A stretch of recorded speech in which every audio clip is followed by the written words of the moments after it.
Welcome back to another edition of the Fanatics View Hockey Show. My name is James Lynch. We got a returning champion here, Troy Noak. You can check him out on Twitter at NHL_SOG guy. Troy, how's it going, man? We're getting closer to the season. It's getting to that time of year where we're finally going to start talking a little bit less about baseball and more about hockey, which is all good by me.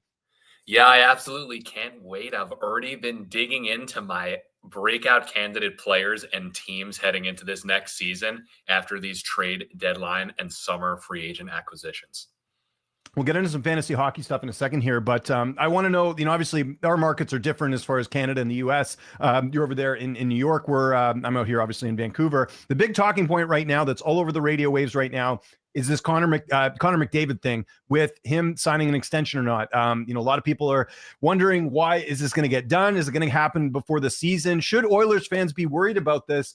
And I'm kind of the impression, I think it will get done. I just think we're talking about one of the best players, if not the best player in the league. And it's going to take a little bit for him to figure out what his strategy is, especially with the cap going up, with so many different things. What's sort of your take right now on this McDavid situation?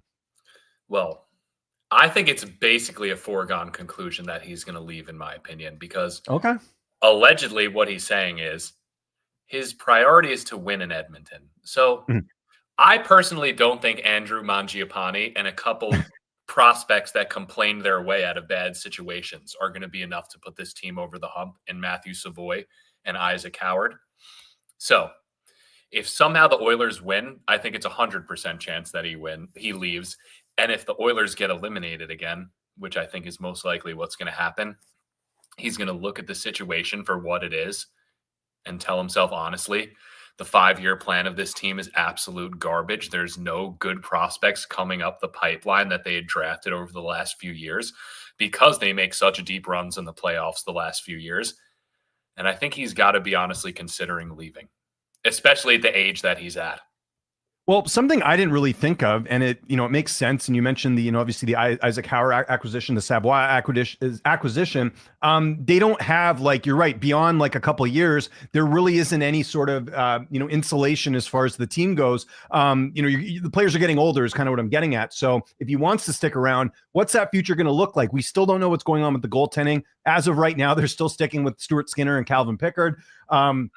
You don't have sort of those, you see this with certain teams, like with Dallas, you have like your younger players that are coming up that are, your Thomas Harleys and some of those names of players that are in your system and, are ready to get better and break out. You don't have any players like that. You have Draisaitl, which obviously is a huge asset to your team, but you don't have Vasily Podkolzin is not going to be a guy that's going to just all of a sudden break out and be one of your star players. So I think you're exactly right. And part of that though, too, is that this is supposed to be the time they're winning.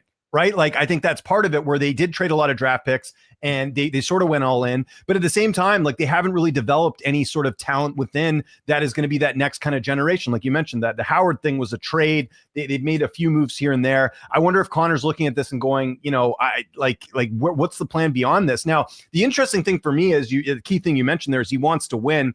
What's a situation do you think that he could step into? I mean, there's a lot of teams, obviously, but is there a team you see that would be a good fit for McDavid if he was to leave? Okay, this is my honest opinion. Salary cap aside, we're talking about a team. I mean, this would cause an eruption in the NHL. But I think if he went to the LA Kings, I think he would fit in more or less seamlessly there. And I know that those two teams have.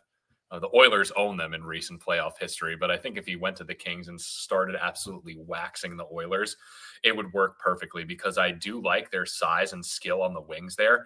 And if he could play with Kopitar for his 1 or 2 final seasons down the middle, they'd have insane center depth. Yeah, I don't know about LA. I mean, the thing with LA that I will agree with you with, they have guys that are on the come up. There's sort of a changing in the guard. You've got Byfield, you've got Kempe, you've got a lot of players that are, going to be better as years go on. And, as far as their contracts, Brent Clark, yes, of course. How could I forget Brent Clark as well? I just wonder, like, with LA's, like we talked about it on our last show, like what type of success is LA going to have this year? I kind of look at this team as a non-playoff team. Does McDavid maybe hesitate a bit going, maybe you shouldn't have spent all that money on Cody Ceci and Dumoulin and all these other names. The thing I laugh at a little bit is, maybe I'm wrong about this, just sort of outside looking in, but I see a lot of Rangers fans talk about, McDavid going to New York and all that, because they are going to get some cap space, right? Like things are getting moved. But this is not a team either that has a lot of up and comers that are going to be stepping in and filling those roles. It's one of the oldest teams in the league, if I'm not mistaken. What do you think of the rumors about? And I think that's just New York fans wishing, but I don't think McDavid's going to New York. There's no chance. There's no chance. There's no chance. And I'm not just saying that because I'm a Rangers hater, and I'll openly admit it. Like, if they're the team in the NHL that I despise the most, for all the reasons we just highlighted that he would leave Edmonton.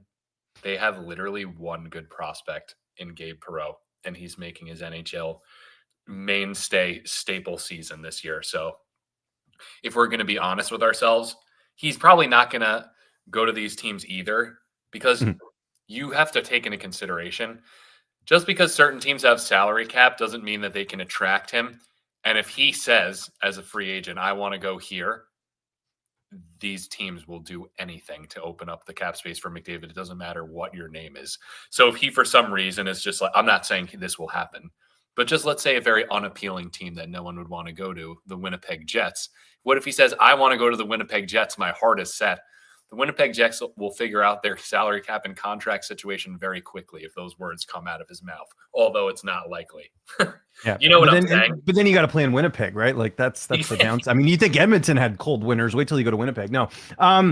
Yeah, I like, for me, like in my head, like I'm with you on the big American market, up and coming players. Like I would almost say Anaheim might even be a better fit for McDavid than going to say like a, like an LA, just because they have some, like, you got Leo Carlson, they got so many really good prospects in the work. And I kind of like what Verbeek's done as well, bringing in some veterans. I still don't think this is necessarily a playoff team, but you got the young goaltender and, as well in between the pipes. So that to me seems appealing. And then, I think it really just comes down to player preference as well. Like, could he go to Toronto? Like again, Toronto's not a team that has a lot of up and coming players, but he's from Ontario. Like that's something too, where like is his desire to go win in his hometown and be the man. Cause that's the thing, like McDavid's already the man, no matter where he goes. Like he's, arguably the most popular player in the NHL, but you go to Toronto and you play for your hometown team. There's even more pressure than in Edmonton. But if you win with that team, like you're an NHL royalty forever doing that. I think that's one thing where, we hear this talk and, this is coming from a Canadian who understands the market and how stressful it is. But on the flip side, like if you win in Canada, and I know there hasn't been any winning since 1993, that was the last time a Canadian team won the cup. It's just such a different thing than if you win in the US. Like, again, the Panthers win the Stanley Cup back to back. It's still, second page news in Florida, but behind, the Buccaneers or whoever, right? Like they have obviously their teams in Florida that are a little bit more prominent, or Miami Dolphins, I guess. I don't know. I don't even know who's like the more popular team, but I think in Canada, like some players like that, they want to be the guy. But then on the flip side, you got guys like Tkachuk saying, you know what, I'll go take my golf cart to the practice facility with nice weather instead of worrying about what temperature it is outside. So I think the big question is, what is it that McDavid wants, like going forward? Obviously he wants to win, but I do wonder as well as like, is there that appeal of maybe going back? What do you think of that? I don't think it's out of the range of possibility, but I feel like based off of what I see about Connor McDavid and his personality, it wouldn't shock me if he said, let me go to an Anaheim or let me go to a Columbus where there's going to be no media heat on me. And week in after week out, I'm not going to be asked the same ridiculous questions to throw my teammates under the bus, which he'll never do. You know what I'm saying? Yeah. I think as well, like Anaheim, especially with Joel Quenneville, because he's a fantastic coach, everything off the ice, everyone can make their opinion for themselves. Yeah. But the results speak for themselves. He's won Stanley Cups. And we saw what Dean Evason did with the Columbus Blue Jackets. A really good coach can get things into order quickly. I'm not sure that the Ducks will make the playoffs next year. I think they'll be in a similar spot to the Columbus Blue Jackets last year, where they just made the playoffs. Are like, oh, this team's hot. This team's fun. They're fantasy goldmine. But I think we have to take a look out with the actual Columbus Blue Jackets this year. It's like the Metropolitan Division, and I've said this on the show many times, it's arguably the worst division in the entire NHL. And aside from the Carolina Hurricanes, the Devils are one injury away from not making the playoffs. The Rangers are overrated garbage. The Islanders are a mess. The Penguins are trying to be a mess. And the Flyers are also a mess. So I think it's realistic that Columbus are going to take a step forward this year. And they do have that buzz and reputation around the league of the hidden gem city. It's starting to get that way now. And now that certain players have set up there and they've kind of shaken the reputation that they've once had, that like ownership and the front office don't take things seriously, which is like obviously a complete joke. It's not their fault that they didn't feel Bobrovsky was worth paying $12 million a year. And it's not their fault that Panarin wanted to play in New York. Yeah. You know what I mean? It's not their fault. So when they made their one run, they tried to do as much as they could, and it took a lot of time to rebuild that. We all know a true rebuild will take 5 to 7 years. And we're basically 7 years out of this Columbus rebuild, and they just missed the playoffs by 1 game. They're starting to turn around, I think. And also, Fantilli's most likely going to take a step into the first-line center this year. And theoretically, obviously it's not going to happen, but say Connor McDavid theoretically did go to the Columbus Blue Jackets and readjusted the center depth, top line McDavid, second line Fantilli, third line Monahan, fourth line Charlie Coyle. That would be insane center depth. Obviously, it's not highly probable, but if he's looking for a team with a real 5-year plan, I think that's one of them. One of the teams that probably is one of the best 5-year plans. Yeah, and I agree with you as far as the catalyst of what that team looks like. I think that is very appealing to a McDavid. We'll have to see. So getting back to what you said, I think he does sign. I think he signs a shorter deal and maybe like a, 3-year deal, 4-year deal. I don't know, like, because again, we know the cap's going to go up, and maybe you do want to be a UFA by, a couple of years down the road, and the cap goes up even more and you can cash in even more. It just really depends on what he wants to do. Like I said, they've done everything they can to keep McDavid happy for the most part, other than fix the goaltending. But, they brought in Jeff Jackson as the president. That was his former agent. They brought in Chris Knobloch, who was his former junior coach. They've done things to try and appease to him. But at the end of the day, if you're not winning, we could certainly see players go elsewhere. So you're saying you don't think he signs at all? Because my thing is, it's going to be a huge distraction the entire season if he doesn't sign, or at least give some sort of clarity. And I don't think there's any world where, he gets traded. Maybe he does, but I don't see that happening either. So you're saying you think he goes completely unsigned throughout the season, or do you think something comes to terms of like a trade or something? No, I think he's going to run it down to the wire. I think the Oilers will most likely lose in the Western Conference Finals or the Stanley Cup Finals yet again. And then he's just going to say, enough's enough. It's not my responsibility to take a discount for this team to win. I'm the best player in the league. I deserve what I want, whether he decides to stay with the Oilers or hit the open market. It's not his responsibility to take a pay cut. If the Edmonton Oilers, no matter what you pay Connor McDavid, he's going to outperform his AAV, right? And for how many years has he been outperforming his AAV at a lower level? If I'm him, I'm out. It's not even a question. Yeah, no, I can certainly see that. I'm going to go. He does sign a contract, but shorter term, and we'll see what happens. Maybe in the next couple of weeks, we'll see. Speaking of big name players that are, potentially leaving their spots, I don't know if you saw this yesterday. Sidney Crosby. There's some talk about him. Obviously we know this, and we talked about this on the show. The Penguins are the only team openly in the league that are selling, right? And it's just such a interesting thing where every team's trying to get better except for Pittsburgh. But I believe it was his agent yesterday, Pat Brisson, coming on and talking about, I'm paraphrasing here, but just basically saying that things are open on the table. You got the quote here, Sidney Crosby on speculation linking him to Montreal. I get it. Obviously, Crosby grew up close to Montreal. He is a Montreal Canadiens fan. That is a team that, has the, capital and the cap space for that to go. I'll throw this out there. I don't think this happens, but I'll throw it out anyways. Vancouver Canucks need a second line center. His former GM was Jim Rutherford in Pittsburgh. Patrick Alvin's formerly part of Pittsburgh. I mean, I don't know what the Canucks could. Well, actually, I'm just going to scratch that off because there's no way the Canucks could even afford a Sidney Crosby. But what about Montreal? Like, do you think we could see a trade here? Nick Kypreos this summer, highly respected radio host here in Canada. He thinks that Crosby is going to get traded. Where do you stand on this whole thing as the Penguins are kind of tearing it down a little bit?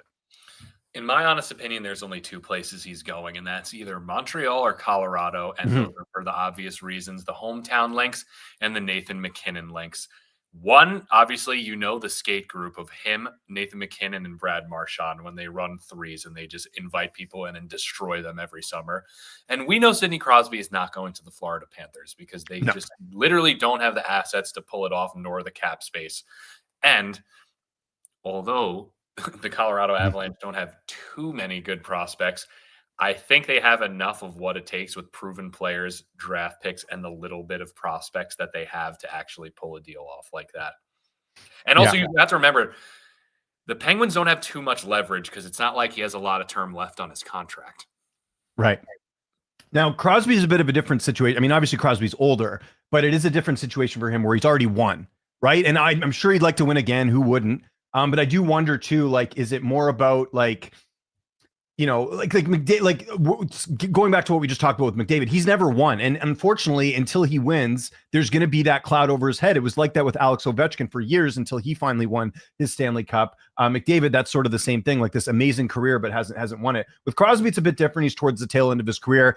I think the mindset for him is a little bit different. He's very loyal to Pittsburgh. We know that, like, there's just a lot of respect there between the city and him and everything else. His good buddy, though, Mike Sullivan, now in New York. I know, actually, it's funny. Go send Crosby to the Rangers. I mean, again, like, I don't know what the Rangers would be able to give up to even make that happen. And if you're Crosby, like, other than playing for Mike Sullivan again, like, what's the appeal? I still think the Rangers are not a playoff team. You've given me no reason to think that they're going to do anything different this year. It was just I mean, obviously they had distractions last year, but I think even without those, the dangling Trouba and and obviously trading Kreider as well. Like, I don't even know who the captain is this year, to be honest. I think they still have to figure that out. But yeah, I think with Crosby, I completely agree. I think it's Montreal or Colorado. Montreal, I could see being a little bit more realistic because they have the capital and all that to put it together. Colorado, I don't know. Like, I'd have to look at what they could give up because they are also another team, speaking of the Oilers, that has really given up a lot of futures to make the win now team. And, with Colorado, we're almost in that mode now where, we got to, like, we had Ryan O'Hara on last week. Like, we got to figure out, is this, if they run this back again and they don't get the results, like they get ousted in the first round, what's going to be the move going forward? And Ryan mentioned last week he thinks Jared Bednar's gone if they're out in the first round, and I could see that happening because it's easier to fire a coach than fire all the players. So I don't know, something to monitor though. It's not often you have two big names like this kind of out there in the trade world, but I say he will get traded. I think he does. I think the Penguins are going to be really bad this year. And I think another player that we have to take into consideration of potentially being traded, although the general managers and agents can say this all they want. Oh, we're going to give Kirill Kaprizov the biggest deal of all time to stay in Minnesota. Mm-hmm. If this team is not sniffing the playoffs near the trade deadline, he's getting traded. He's getting traded. That team will not let him walk for free because I don't care what anyone says because I'm a stats nerd, and it's not his fault he got injured last year. But if he played 82 games last year, he would have had more points than Kucherov. This guy's unbelievable. And I know people aren't sitting down and watching Minnesota Wild games where I'm from. And I'm pretty sure they don't sit down and watch Minnesota Wild games for fun where you're from either.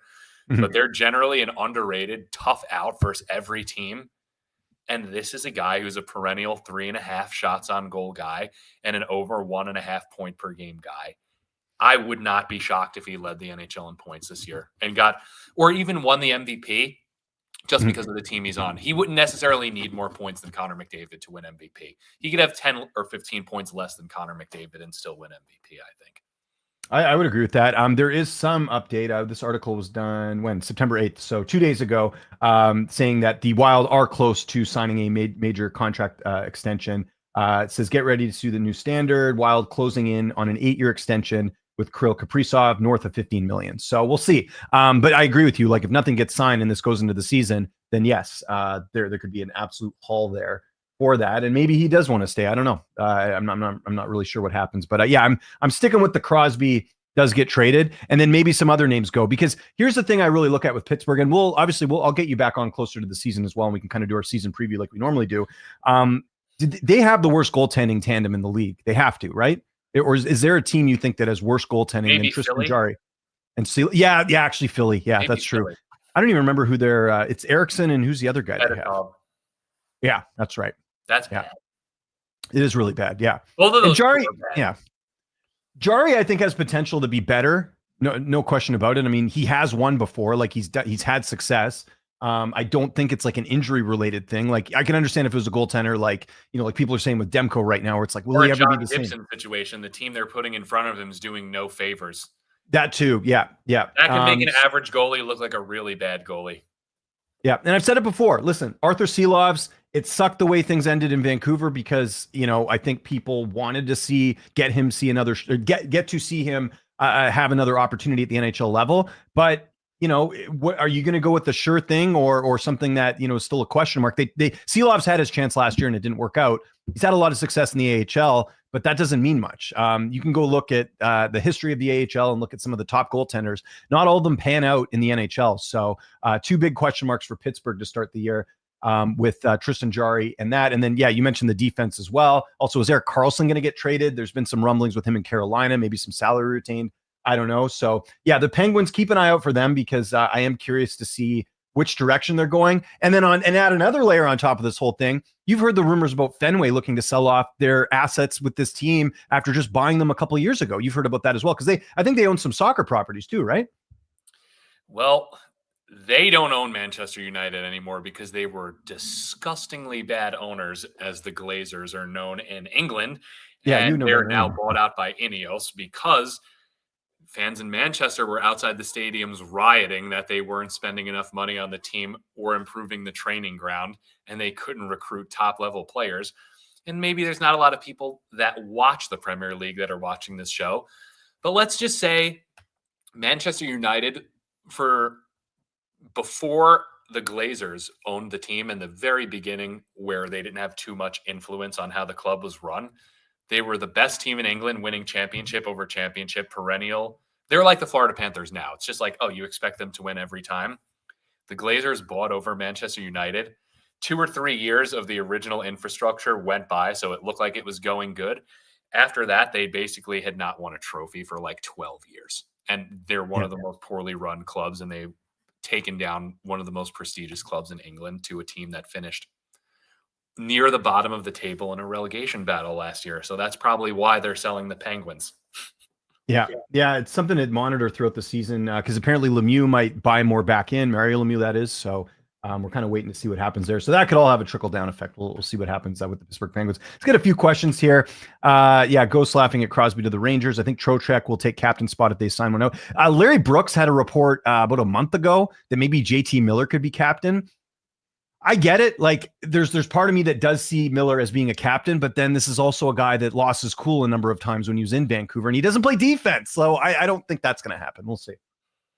I'd back Vincent Trocheck as the captain. I mean, he's a lead by example player. He does the dirty work, and I've always been a huge fan of him, whether he was on the Panthers or Carolina. He's a fantastic player.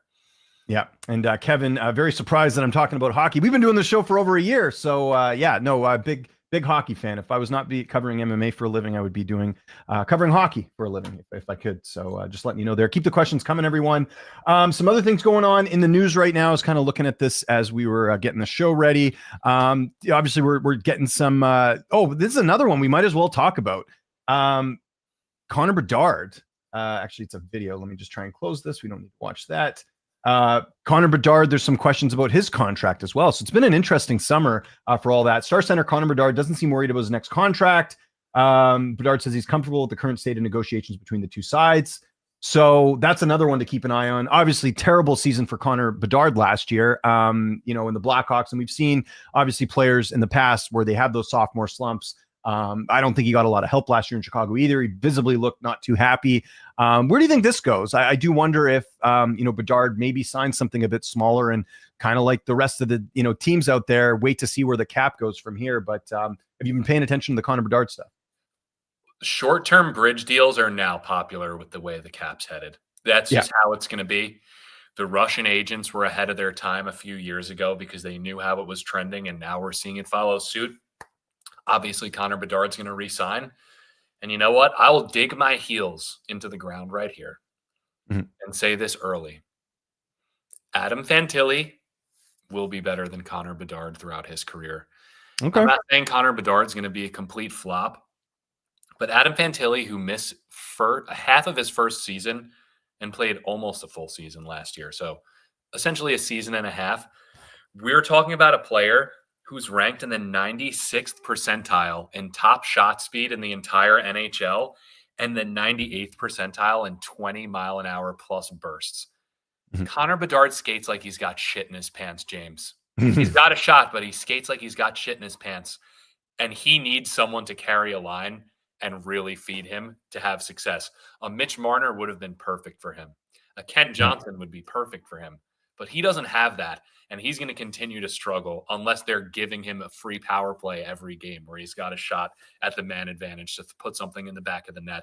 Because I think Adam Fantilli, he wasn't granted line one, power play one for the majority of the season. He played there for about 20 games when Sean Monahan was injured.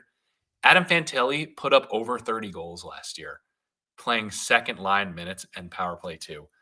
He is going to be Jack Eichel level. I've been saying this from the day he got drafted.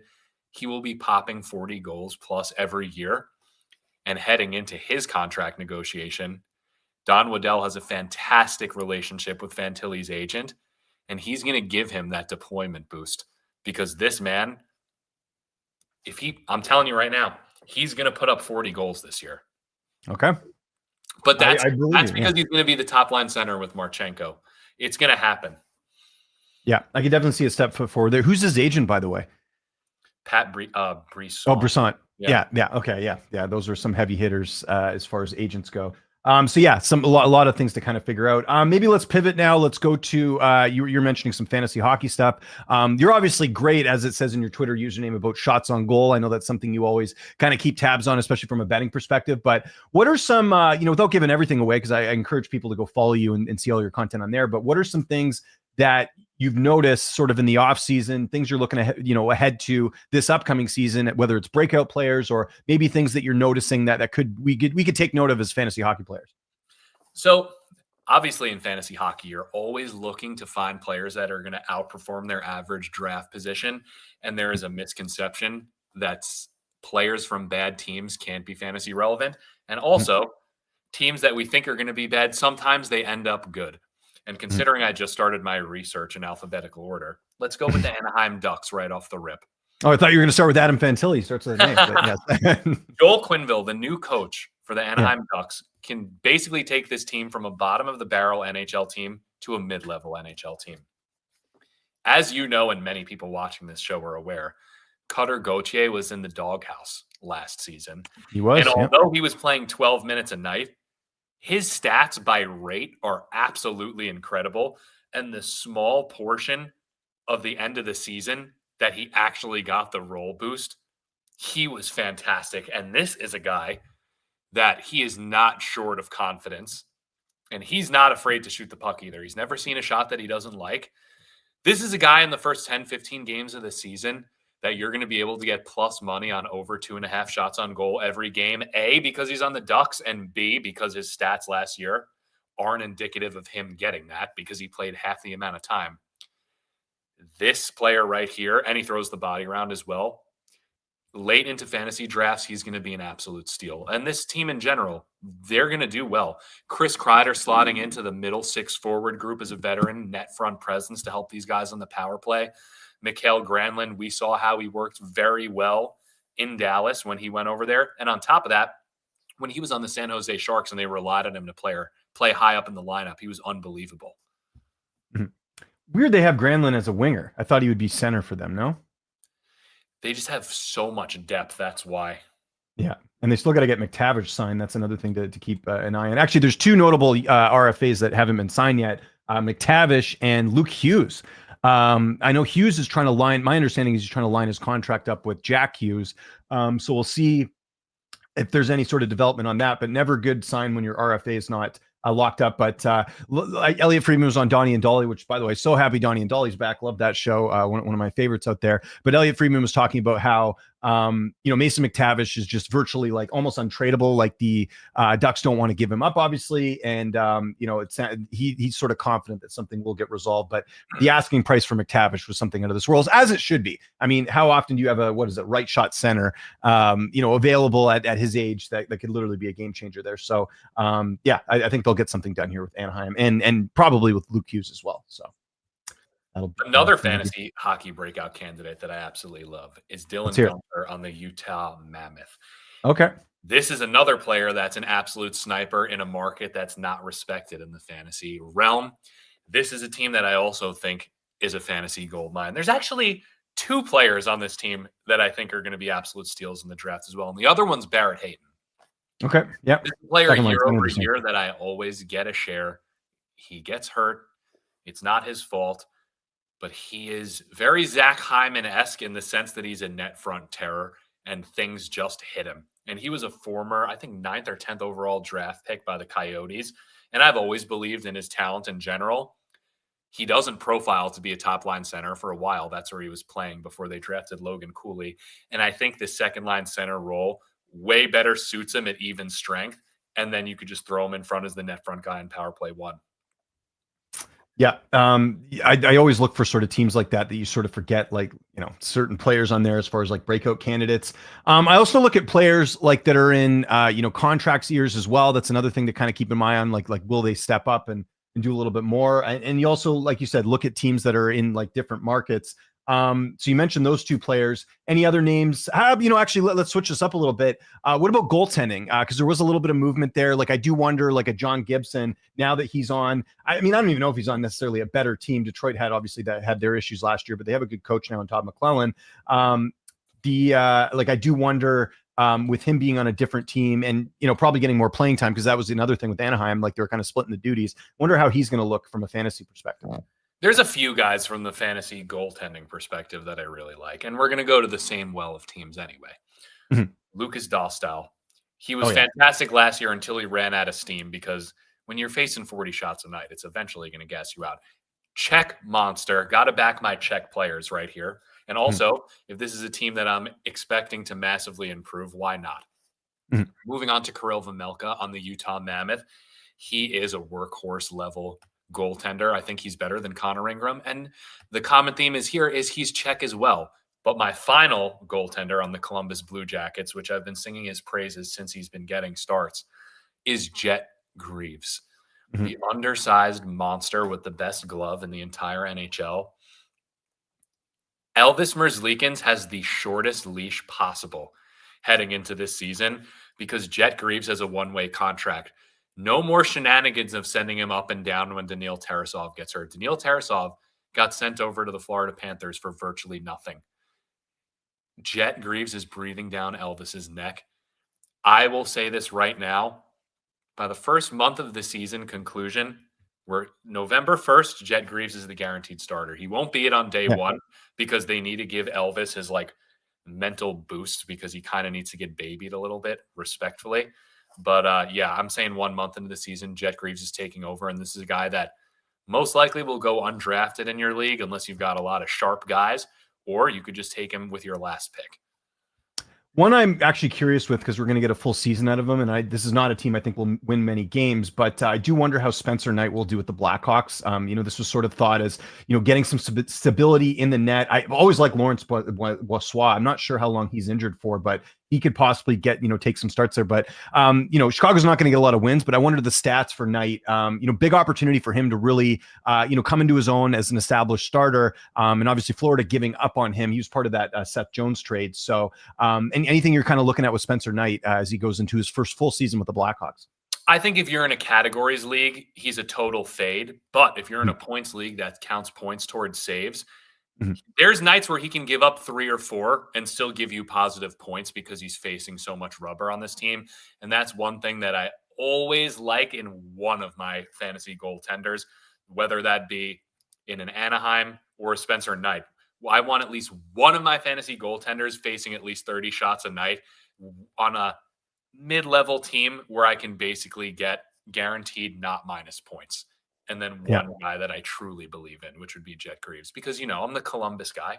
I think there's a lot to it. Again, I think Columbus will take a step forward, and we both agreed that Columbus will be a playoff team this year. So don't disagree with that whatsoever, as far as, players sort of making their mark and making some, progressions. Do you think, just quickly going back to the Jackets, do you think there's a trade there for Merzlikins? Do you see him being a goaltender for the Columbus Blue Jackets by season end? So this is the thing, we know he doesn't have a very good reputation around the league. Obviously, last season, Don Waddell's only request of him was to be a good teammate. And he only requested that of him because previously he was not, right? So if he's leaving, we're going to be retaining salary, which is fine, because I believe he is this season and one more. So if we're trading him at the deadline, in a year and a half of retained salary on Elvis at $5 million. So say we send it. Most teams would take a shot on him for a year and a half at $2.5 million, I believe, or maybe 2.6, something around there. That is what it would be. I think once Jet Greaves slowly takes over, he's going to ask his way out. And he requested a trade previously, and no one wanted him. And Don Waddell had to break the news to him. He said, listen, buddy, I know you want to leave, but you're not good enough. No one wants you. You get paid too much money. You have too much term in your contract. I couldn't get rid of you for free. Couldn't give you away. And that's the truth. And he's trying to resurrect his value as a potential 1B. And hopefully that happens. But the one that is definitely on the move is Yegor Chinakhov. He requested a trade out. He believes that he should be playing on the first or second line wing. And clearly, if you could look at the top 6 forward group, there is not a spot for him. There just simply isn't. You couldn't convince me that he's a better winger than anyone in our top 6. And he has a history of shoulder issues. He's not been able to play a full 82 games once in his entire NHL career. He literally misses half to a third of the season every year. Yeah, he is the hardest shot on the team. Yeah, he's the fastest skater on the team. But this guy can't stay healthy. And you know what? You need a change of scenery. You're a talented player, but you're not going to get the opportunity to increase your value by playing in the top 6 any longer, because he's in the doghouse with Dean Evason, and that was made very clear by his agent. Yeah. Well, I wonder too, unfortunately, because he's a left shot, left wing, and he's 24 years old, so you kind of know what you're getting. Obviously, there's a lot of potential, and a team would take something on him to see, if there could be some improvement. I think we talked about this before, but is there a fit for him? Because right now they have him slotted in on the 4th line. Like, this could almost, in some ways, be like a sell low type situation. Or do you think there is a fit on another team with another player that maybe might be dealing with the same thing, where they want more minutes, but they're not getting them from their team? Before they signed this contract, I would have said Marco Rossi would have been a good fit. Columbus would have had to give a little extra in conjunction with Yegor Chinakhov to pull that off. But we saw Marco Rossi training with Joe Thornton. They're trying to do everything they can to give this guy the boost that he needs to fulfill his potential as an undersized second-line center, or maybe even a first-line center. But I think it's going to be tough because this team doesn't have a lot of leverage. And honestly, I don't know who exactly it would be for, but I think a team in general that would be a good trade partner with them are Buffalo or Winnipeg, because I'm sure there's a handful of players on those teams that don't want to be there. And I don't know if you've been keeping tabs on this, but there's been a little bit of rumbling of potential Alex Tuch moving. Yeah, I've heard that too. And that's because he wasn't deployed on the top power play unit consistently last season, which in my opinion, he thoroughly deserves. He's a local player, so you give him a little bit more respect. He's a right-handed shot, albeit Tage Thompson's the right-handed shot trigger man on the power play. You could still deploy Tuch in front of the net to do well. And any team in the NHL is taking Alex Tuch as their second-line winger. I would knock Voronkov down to the third line if we got Alex Tuch right now. And I would trade almost anything to get Alex Tuch on our team, because aside from Marchenko, we don't have a lot of right-handed shot forwards. We have Charlie Coyle and Marchenko. I believe those are the only ones, in my opinion. So it's not my opinion, to my knowledge. So it's give me another high skill right shot player on our teams that we could put on a power play 2 or power play 1. You just reminded me, I don't think we've talked since the front office confidence rankings came out on The Athletic. Columbus coming in at number 16. We'll read some of the quotes here. And of course, they're still harping on that Ivan Provorov contract, which I've told you before. I think it's fine because of the market and what they were dealing with. But here are some of the quotes, and then I want to get your thoughts on this. They overpromised and underdelivered this offseason. The extra cap space they had wasn't truly what they, again, these are just so Don Lucian talks to sources in the league, and they give him quotes and they don't say who it is. Top free agents has traditionally stayed away from the market. Well, that's not true because Gaudreau signed there. Overpayments to Severson, Severson, and Provorov illustrate the difficulty in luring players here. There's still not enough data points to truly judge this front office yet. They mainly played at the edges of the roster. Success will most be defined by how much young core they're able to lock up long-term while adding around long. I think that quote speaks more to it a little bit. Your thoughts on them being 16. I mean, some of the other teams that are ahead, just to give you an idea, the Islanders are ahead, which is kind of funny because Islanders would have been low on this list if they still had Lou Lamoriello. I was about to say, before Matthew Darche, they could have been 32nd. Exactly. Yeah. Like you make some, and then I don't even know if they should even be 15 at this point. Like they got rid of Noah Dobson, and I know they got like a decent return for him, but like, how is this team that like better than they were last year? I don't know. They're correcting the 5-year plan, but the on ice product's not going to drastically improve. But this is my thoughts about Columbus. Yeah. Previous regime, Damon Severson, the contract's garbage. I'm not going to try to make an excuse. So when he played at his best with the New Jersey Devils, he was a third pair defenseman. Clearly, the second pair is too much for him. You can't rely on him too much. A third pair of him and Goodbranson is fine. Both of them are right shot. He could play on his offside as the guy to shoot more. Not ideal, but he can do it. Is it a decent overpay? Yes. Is the cap slightly going up to make it look less ugly, although it will always be ugly? Yes. And Provorov, he played the entire season last season on his offside and was basically a mentor for Denton Mateychuk. And this guy's played 3 straight seasons without missing a game. He's an absolute workhorse. And you know as well as I know, right shot defensemen are a premium. And when Aaron Ekblad came off the table and willingly took a pay cut to stay in Florida, it forced Don Waddell's hand to get Provorov because obviously that was his first choice because he thought he was going to hit the open market. And then once the trade negotiations happened with Dobson, thank God Columbus didn't make the trade because I wouldn't have liked it at all. The price got too high, and Don Waddell's like, listen, I'm not giving you an arm and a leg for this guy that can't play defense either. So he's like, I might as well just take Provorov because we have the most Russians on one team in the NHL, and he's not going to get hurt. And obviously, since he had lost some of the leverage because the better options of free agents had come off the table in Ekblad and Rasmus Anderson, you're forced to pay him the extra mil. But you got to do what you got to do. Yeah. This is the off season of, sometimes it's better to just keep what you have. Like Brock Nelson going to Colorado. Like, I think people, I don't know, because I haven't seen a lot written about it. Like Nelson was not good for the Avs last year when they acquired him, right? Like if you look at the points and how he did in the playoffs, like he wasn't, I think, the game changer they wanted. And so you re-sign him because you're looking at the center depth out there in free agency and there's just nothing there. And it's like better than nothing. Would Colorado like someone else? I'm sure they would. I'm sure they would admit that. But I think that has to be factored in when you're doing things like these because, again, the options just aren't out there. I actually think Colorado is ranked lower on this list. But can you take a wild guess where Carolina is on this list, Troy? You want to take a guess? I would say it has to be number 1. No, it's actually not. I'll tell you who is number 1. Well, here, I'll show you the list right now. I'm going to zoom past here. Number 1 team is the Panthers, which makes sense.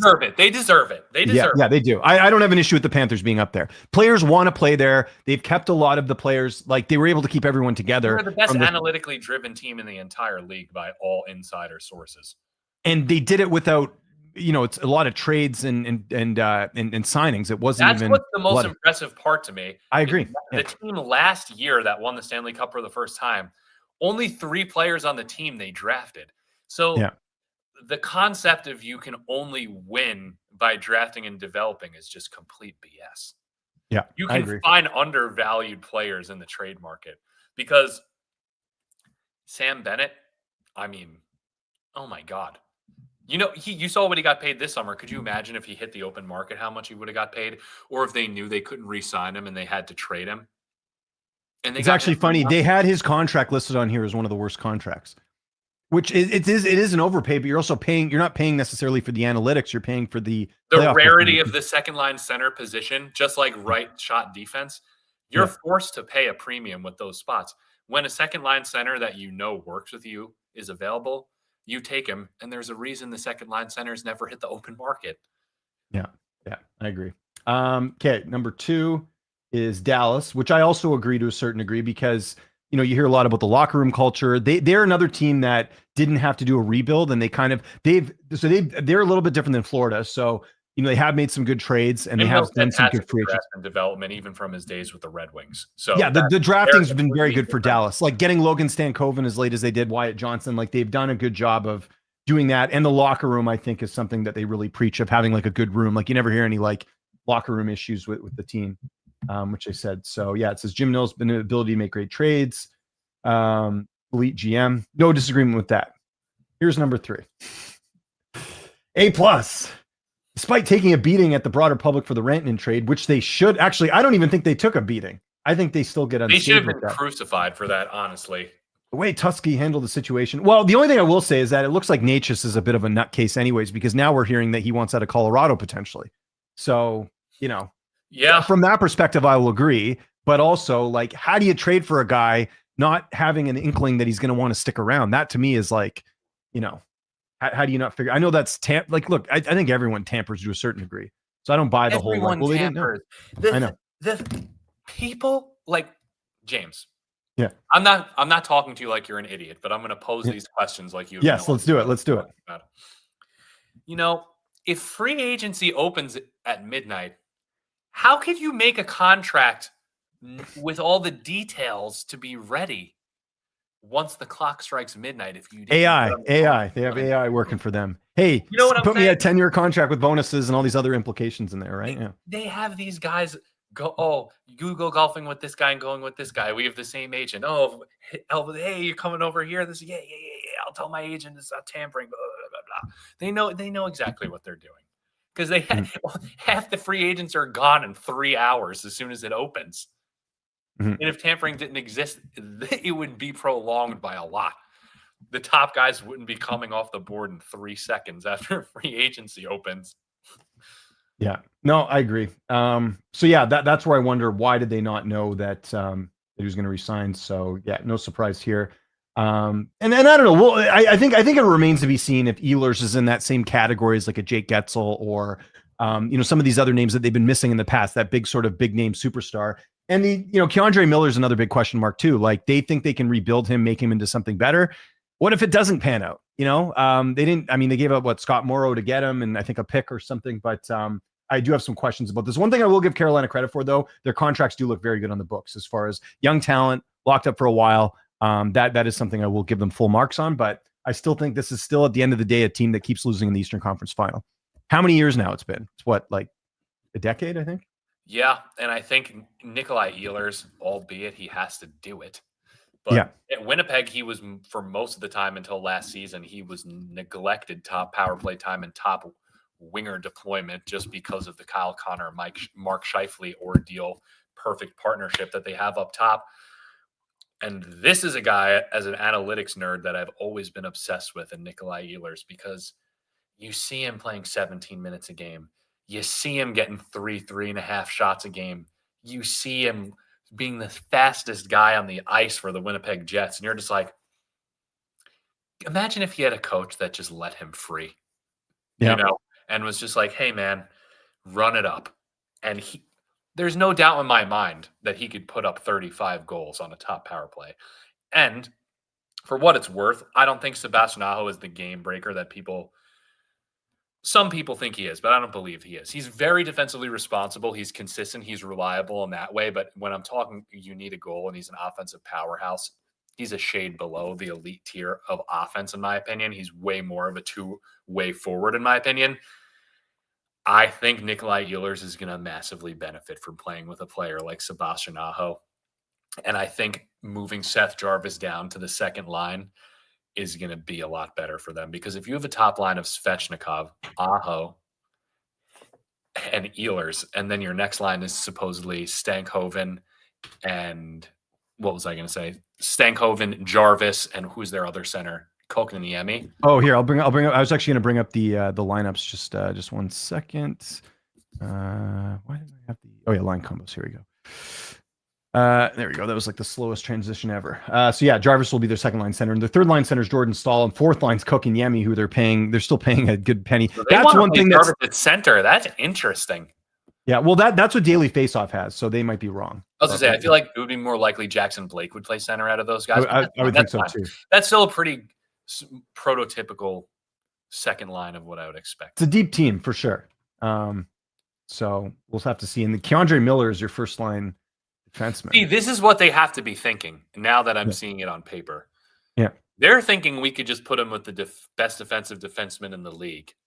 Yeah, and it'll all work out. Give him a little bit more offensive role boost, which he was not able to get with Adam Fox on the team, and see if they could get a value guy. And if it goes really bad, they could just put Gostisbehere on power play 1, because he's at least competent enough to play at even strength, Miller.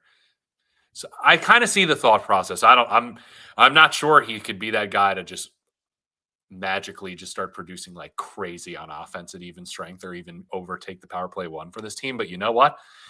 If it happens, I'll be wrong. This is the thing I still have a concern about, and this is where we're going to end things today. Freddie Anderson and Kochetkov. I don't know. We'll see. I've got some questions about that pairing. Yeah, that is a sketchy goaltending pairing, but I also forgot about Alexander Nishkin on this team. I mean, this guy's a freaking freight train. I wouldn't be shocked if he weighs 230 pounds, this boy. Yeah, he's a big guy. Oh, my God. I mean, he's like not a very sexy play style type guy, but he's very Slavin-esque, where it's just like he just smushes plays out, this guy. And because over in the KHL, he was dominating grown men. And obviously, he's not that old. So it's very impressive to see what he was doing over there. And now to have him come over in the NHL on a team with a fantastic system that benefits the defenders, I think he could also be a sleeper in fantasy hockey. Well, to be fair, KHL is a little bit weird. I think the leading scorer in the KHL last year, or one of them, was Josh Levo. You remember him? He used to play for Toronto and Calgary and Vancouver. And it's just one of those weird leagues where sometimes you have players that just sort of fit the style of what they're trying to achieve there. Troy, thanks so much for doing this. I will definitely get you back on before the season starts up. We still got to draft our fantasy hockey league. I think I'll have some details on that later on. But I know in the world of football/soccer, you got a lot going on. So why don't you let our audience know? And anything else you got coming up, man? Yeah, you can follow me over at Sleeper Man City on TikTok, also the main page Sleeper Football, and that's where you will find my stuff regarding the Premier League and the Champions League coming up. Thank you so much for having me on the show again, James. Always a pleasure.